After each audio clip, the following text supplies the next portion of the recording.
Shalom, le peuple de Dieu. Je vous salue.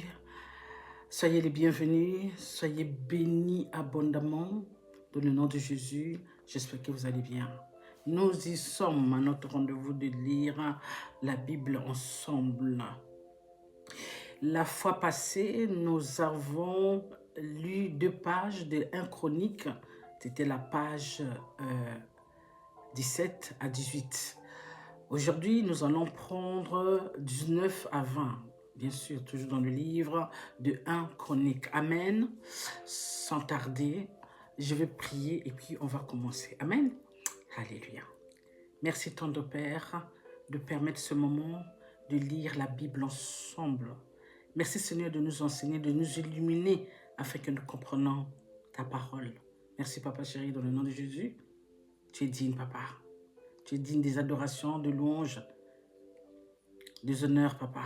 Dans le nom de Jésus, ainsi j'ai prié. Amen, amen et amen. Amen, le peuple de Dieu. Alors, sans tarder, bénissons la parole de Dieu. Commençons. Alors, donc, notre page 19, verset 1. Après cela, Nachash, roi des fils d'Ammon, mourut et son fils régna à sa place. Verset 2, David dit, « Je montrerai de la bienveillance à Hanun, fils de Nachash, car son père en a montré à mon égard. » Et David envoya des messages pour le consoler au sujet de son père. Lorsque les serviteurs de David arrivèrent dans le pays des fils d'Ammon, auprès de Hanun pour le consoler. Verset 3. Les chefs des fils d'Ammon dirent à Hanun, « Penses-tu que ce soit pour honorer ton père que David t'envoie des consolateurs? N'est-ce pas pour reconnaître la ville et pour la détruire et pour l'explorer, le pays, que ces serviteurs sont venus auprès de toi? » Verset 4. Alors Hanun saisit les serviteurs de David, les fit raser et fit couper leurs habits par le milieu jusqu'au haut des cuisses. Puis il les congédia. Verset 5. David, que l'on vint informer de ce qui était arrivé à ces hommes, envoya des gens à leur rencontre, car il était dans une grande confusion.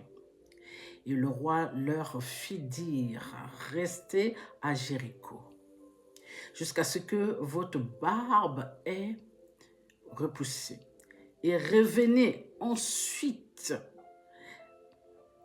Verset 6. Les fils d'Ammon virent qu'il s'était rendu odieux à David.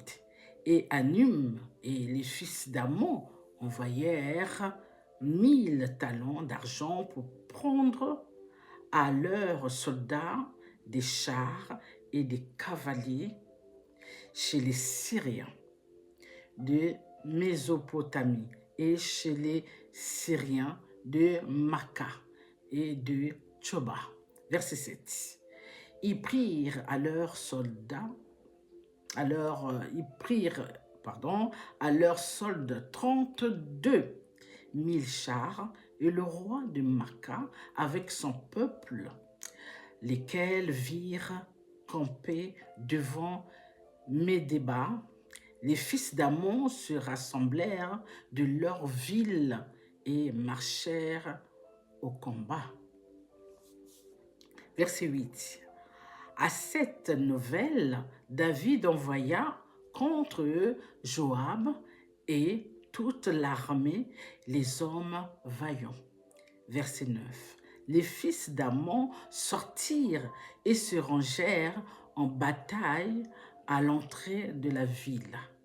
Les rois qui étaient venus prirent position séparément dans la campagne. Verset 10. Joab vit qu'il avait à combattre par devant et par derrière. Il choisit alors sur toute l'élite d'Israël un corps qu'il opposa aux Syriens.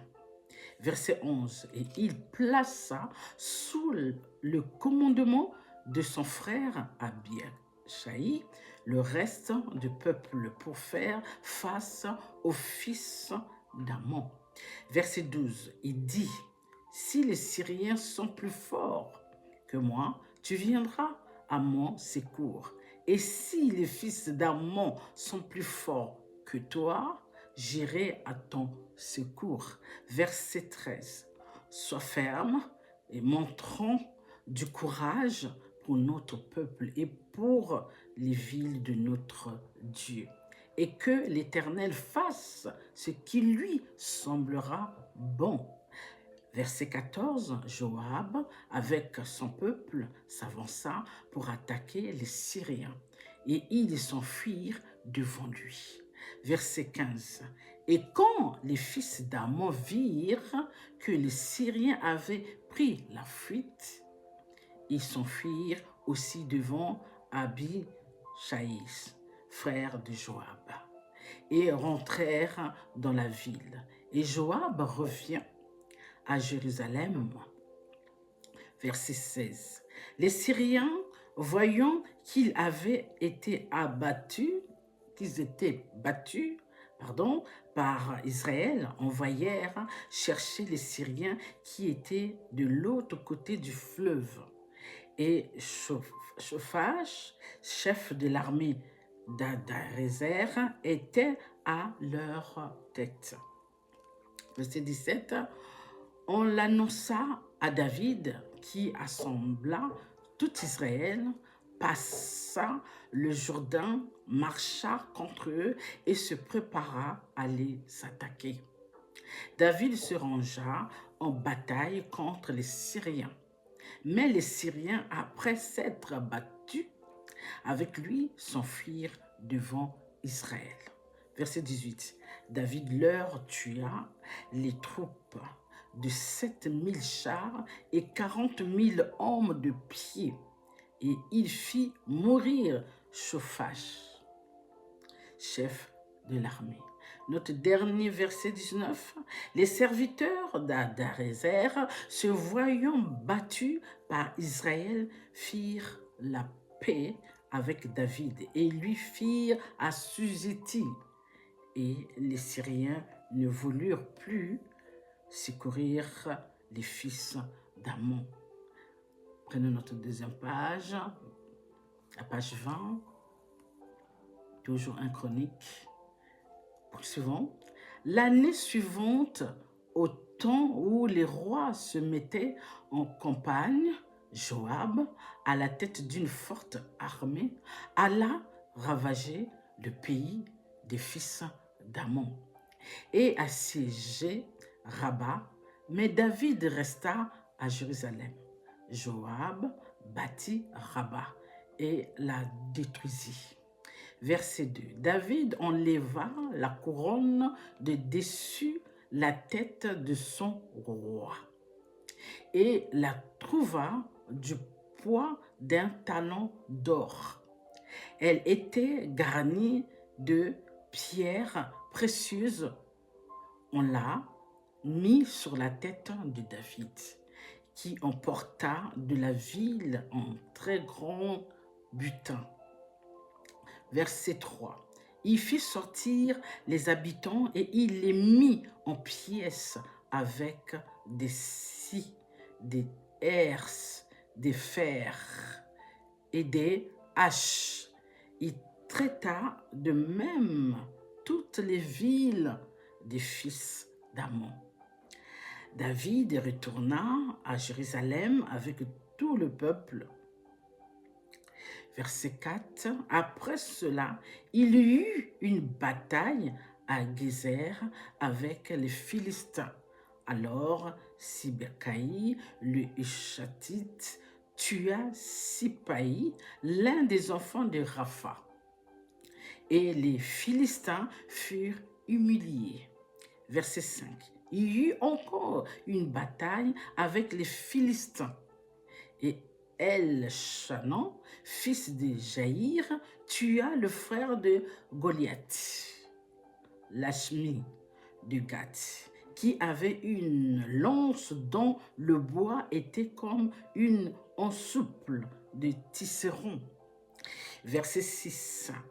Il y eut encore une bataille à Gath, et s'y trouva un homme de haute taille qui avait 6 doigts à chaque main et à chaque pied, 24 en tout, et qui était aussi issu de Rapha.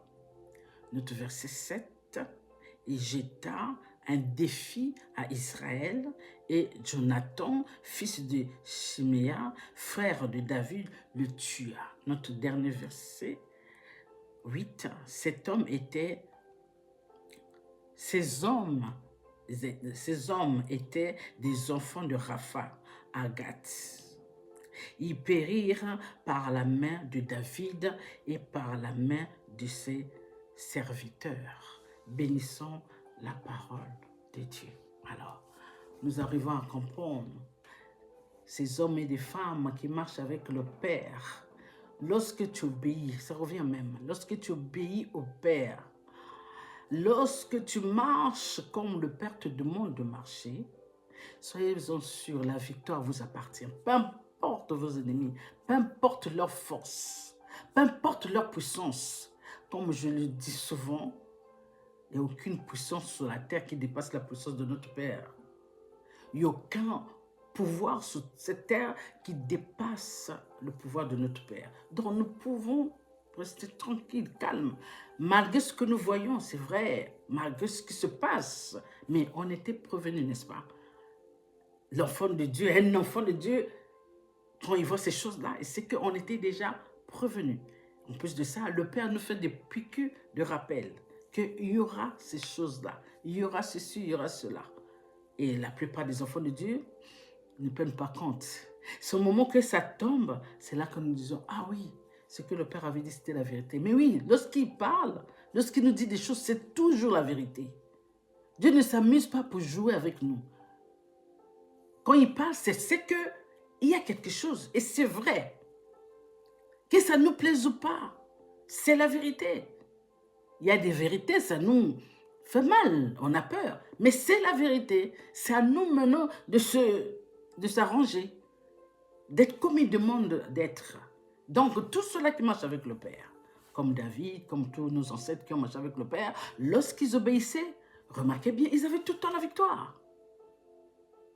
Ils avaient tout le temps la victoire. Et même lorsqu'ils demandaient des conseils au Père, lorsque le Père leur disait que non, je serai avec vous, ils allaient. Mais lorsque le Père disait que non, n'allez pas, je ne serai pas avec vous, celui qui entend, il reste, il ne part pas. Mais quand tu n'entends pas, nous avons eu ceux-là aussi qui n'ont pas écouté le Père, qui ont fait qu'à leur tête, quand ils sont allés là-bas, on les a combattus, on les a humiliés. Il y en a même qui ont perdu la vie. Alors pour vous dire,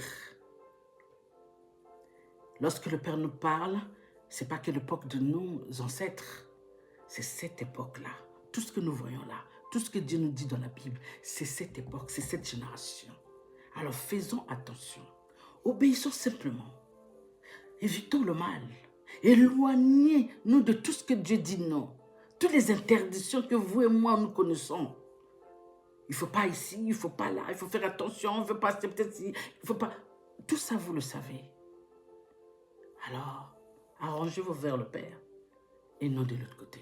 Sinon, vous n'aurez pas la victoire. Amen.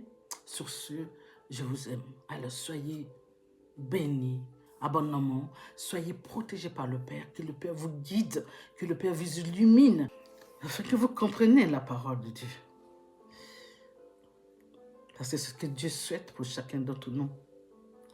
Que nous ayons la connaissance de sa parole, afin de se protéger contre tout ce qui se passe contre nous. Que vous et moi, parfois, on ne sait pas, mais Dieu le sait. C'est pourquoi il veut que nous ayons cette connaissance pour se protéger contre le mal, contre l'ennemi. Amen. Alléluia. Je vous aime. Sur ce, à bientôt.